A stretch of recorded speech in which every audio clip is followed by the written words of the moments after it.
The garden fell dead silent. Pastel flowers and champagne flutes hovered mid-air as the projector screen flickered to life. Karen's smile froze. Her champagne glass tilted on the screen, a burner Instagram account, logged in on a phone she knew instantly. This was months in the making, and the woman who thought she'd buried her tracks was about to learn what real forensics looked like. 6 weeks earlier, Amanda sealed the last of her baby shower invitations and let herself feel safe. Not again. They're framing me as sloppy and weak, right when every client is watching. By the next morning, 7 photos were live. Cruel captions. Her assistant handed her a printed screenshot, hand trembling. That afternoon, a client called. Her voice was cool. "We saw the photos, Amanda. Should we be looking at other firms?" Give me 1 week. I promise you'll see this was a targeted attack, not a reflection of my firm. 1 week. I might not have a week if I don't find the source, and the baby feels every knot of anxiety. Margaret, it's Amanda.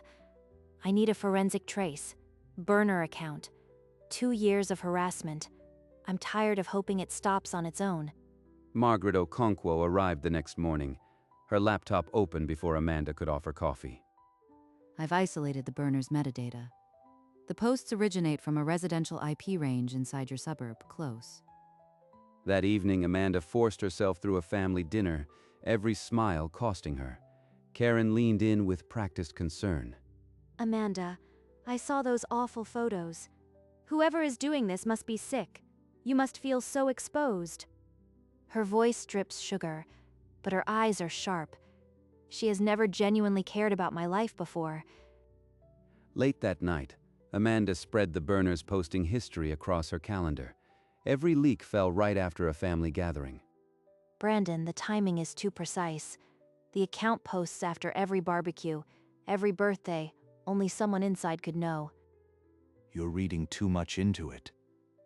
Karen and I are worried about you, not hunting for conspiracies. Amanda. Karen, passing the hallway, caught the tail of their voices. Her expression flickered, then smoothed into practiced calm.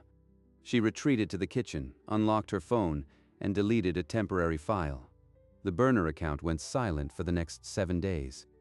A week later, Margaret's map showed 4 houses on a single street. The IP trail was close, but not enough for a name.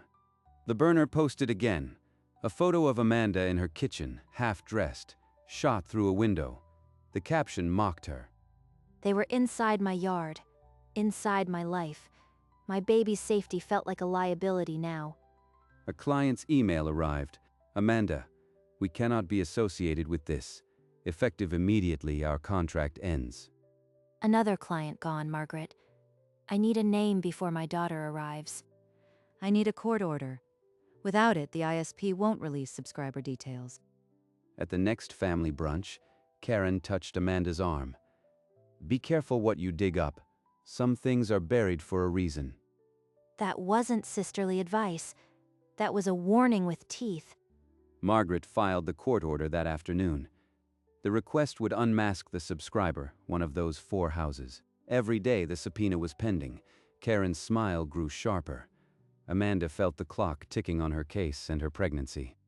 The subpoena results arrived at dawn. Margaret's voice was steady. "I have the name."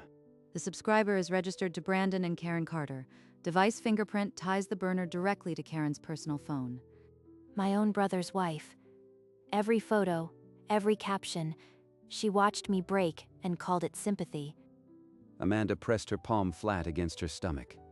The rage needed an exit, but it had to be surgical. I'm going to invite her to my baby shower. Let her walk into the trap smiling.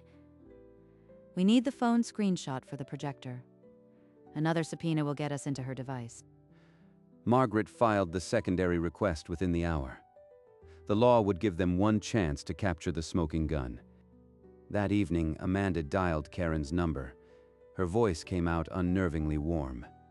Karen, I want you at the shower. You've been so supportive through this mess. It would mean everything. Karen's smug acceptance sealed her fate. Amanda disconnected and whispered to her belly, "She has no idea what's coming." Karen held the baby shower invitation between two fingers, as if weighing a victory.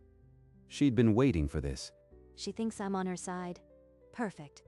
Within the hour, a new post hit the burner. A photo of Amanda mid-laugh at the family picnic, captioned, "She thinks the worst is over." Amanda, I'm glad you invited Karen. This is a chance to put the ugliness behind us, for the baby's sake. He just handed me the knife and asked me to smile. Amanda's jaw locked. Every mention of Karen felt like sand in her throat. The final subpoena cleared. We'll have the screen capture within days. The presentation will be airtight. I just need to keep pretending through Sunday brunch without tearing her face off. A cheerful text from Karen pinged her phone. Amanda deleted it without replying. The shower was 2 weeks away. Every friendly gesture from Karen sharpened Amanda's purpose. The trap was baited. A curt message from a longtime client appeared. "Karen Carter sent us these directly. We're ending our partnership." She's weaponizing my clients against me. Actively. No pretense now. Let her dig deeper. Every message files directly into our case. The prosecutor asked for more recent evidence. At her prenatal checkup, the doctor's voice was grim. "Your blood pressure is spiking. This baby needs you calm." The baby absorbs every cortisol flood. I'm walking a tightrope that tightens every day. Brandon, she looks exhausted. Maybe we should help more with the shower. Amanda, you're barely eating. What's actually going on? Third trimester blues. The baby thinks my bladder is a trampoline. She forced a tired laugh. Brandon's eyes didn't leave her face. He'd never seen his sister so tightly wound. That night, alone in the nursery, Amanda pressed her forehead to the door. She'd lost track of the masks she was wearing. The morning after her breakdown, Margaret set a USB drive on the table. The full phone screenshot, time-stamped. It's undeniable. Her phone, her wallpaper, her burner account, logged in. Showing this means blowing up Brandon's marriage publicly. Will he ever forgive me? The doubt clawed at her all morning. She nearly dialed Margaret to call it off. Then Karen's name lit up her phone. Amanda, I'm so thrilled for the shower. I got you something very special. Special. Like 2 years of torment. I'm done hesitating. That afternoon, Amanda reviewed the final presentation with Margaret. Evidence, timelines, device fingerprints, unbreakable. We go live in 3 days. The projector is ready. Your opening statement is strong. I'm ready. But I need to walk in there without breaking. The night before the shower, Amanda stood alone, hands cupping her belly, breathing steady against the mirror's reflection. The garden bloomed in soft pastels, the projector screen standing like a silent promise at the head of the table. Amanda, you look absolutely radiant. I couldn't wait to be here, truly. I'm so glad you came. This wouldn't mean half as much without you. Karen's smile flickered. Amanda had never greeted her with that much warmth before. Guests streamed in, arms full of soft-wrapped boxes. The gift table groaned under lace and ribbons. Margaret slid in quietly, laptop under her arm. Amanda introduced her as a friend helping with the slideshow.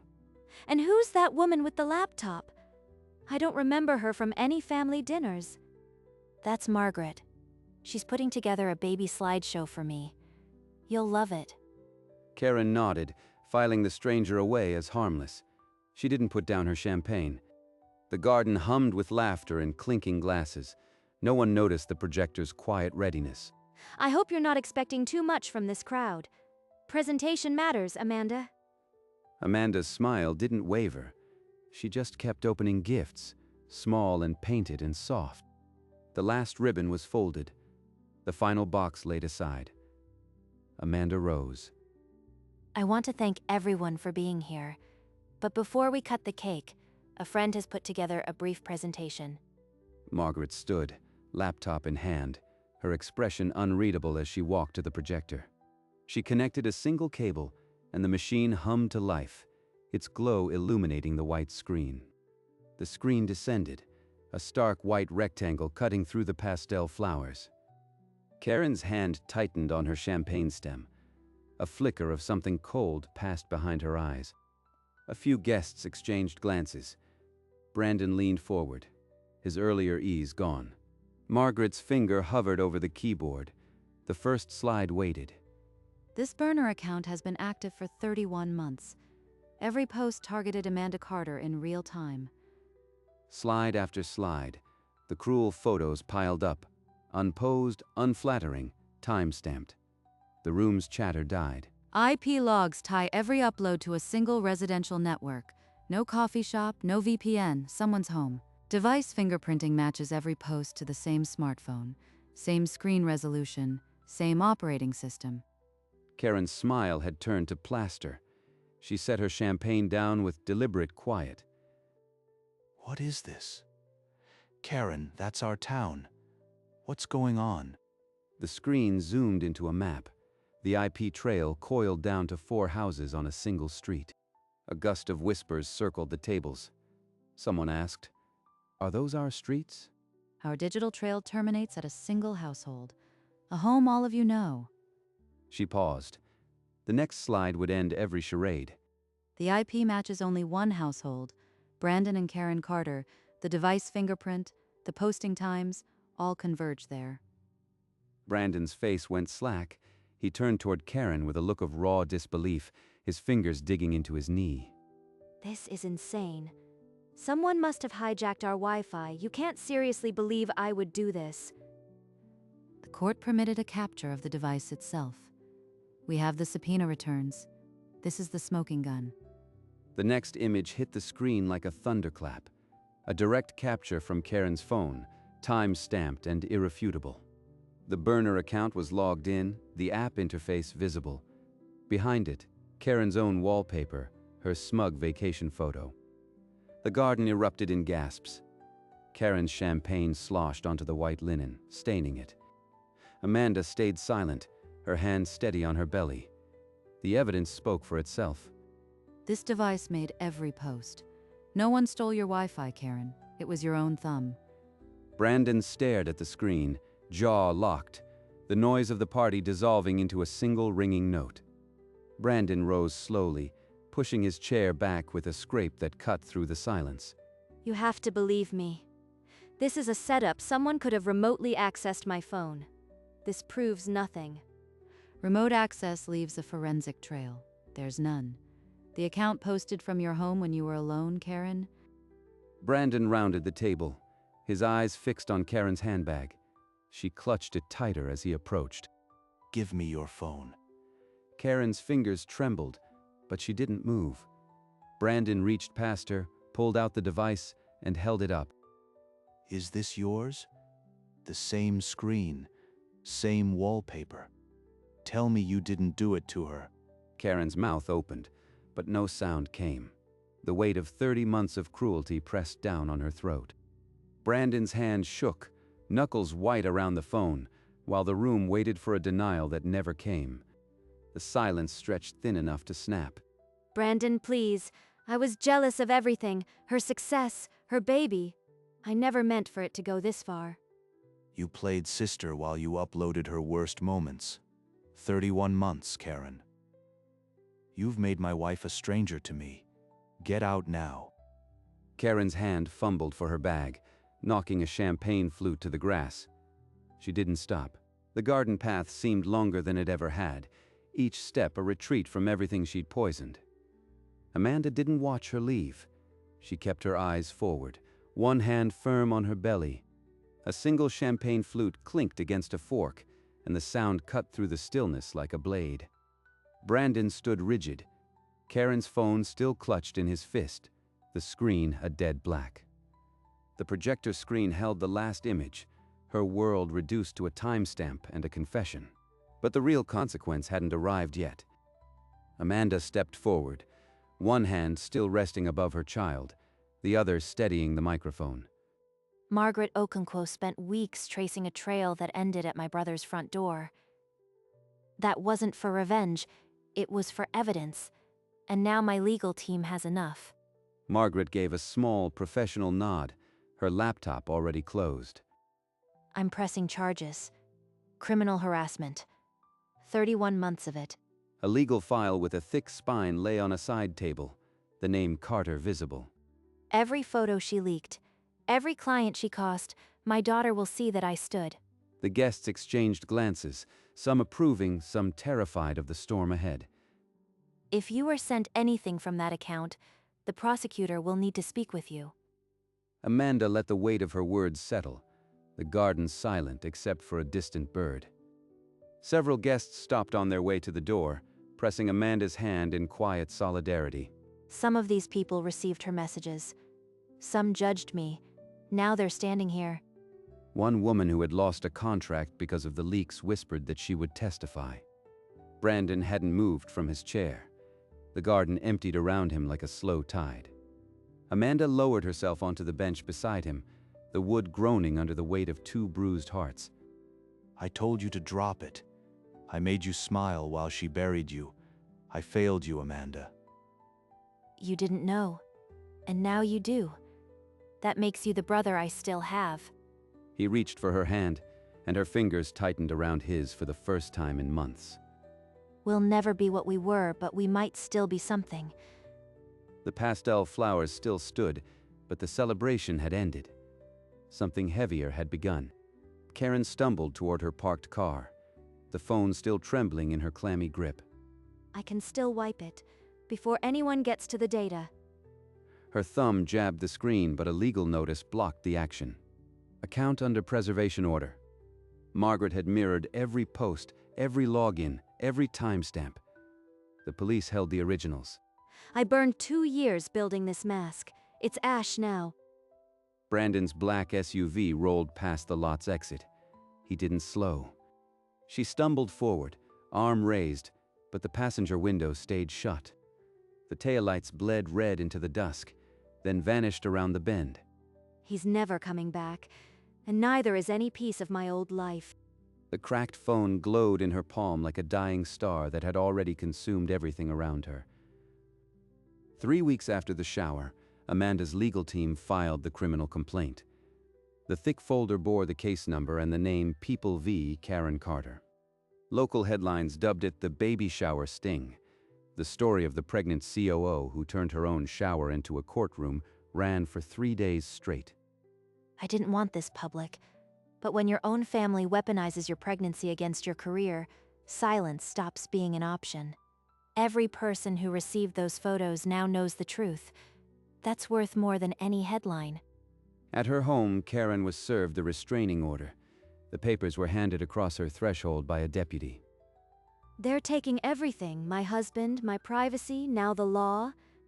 A neighbor's phone camera caught her slamming the door, and the clip circled the local news feeds. It's not satisfaction I feel. It's just finally quiet. The date for Karen's preliminary hearing was set. Amanda's doctor warned against courtroom stress, but she refused to stay away. I'll be there. Not for revenge. For the record. Brandon filed for divorce on a Tuesday, his hands still shaking. He told the attorney he didn't need a long fight. He just needed it over. Karen's social circle collapsed. Invitations she once ignored now never arrived. I'm the pariah of the neighborhood. Even the cashier turns away. Meanwhile, Amanda's firm secured 3 new clients in a single week. The tide had turned. The tide has turned. Referrals are pouring in from the same contacts Karen tried to poison. Brandon, our first family therapy session is Thursday. I think it's a good step. I'll be there. I owe you that, and a dozen more. After the session, they stood in the hallway, and for the first time in months, he hugged her gently, the baby bump between them. Some wounds scar over. A scar is stronger than open skin. In her office, Amanda touched the ultrasound frame. The firm was back, and her daughter was due in weeks. A sealed envelope arrived, the return address in Karen's handwriting. Amanda's lawyer intercepted it immediately. The attached note read, "This violates the no-contact order. You may open it if you choose." Amanda lifted the envelope between 2 fingers, weighed it, then set it down firmly. I already have the truth. I don't need her rehearsed remorse. That evening, She taped the unopened letter to her refrigerator, right above the ultrasound photo. Now every time I open the fridge, I'll see evidence that I survived her. A quiet smile touched her lips, not cruel, just finished. The letter's power dissolved before it began. That envelope can yellow and curl. I'll never need to know what's inside. It stayed through the final trimester, a trophy of immunity no one else understood. In her kitchen, the walls held a story, a baby's first photo, a battle won, and a monster's words forever sealed. The trial opened on a gray Tuesday. Karen sat rigid in the defendant's chair as Amanda took the stand. For 31 months, she turned my life into a public spectacle. I just want my daughter to live without that shadow. Margaret followed, projecting the phone screenshot and the IP trail. The jury leaned forward.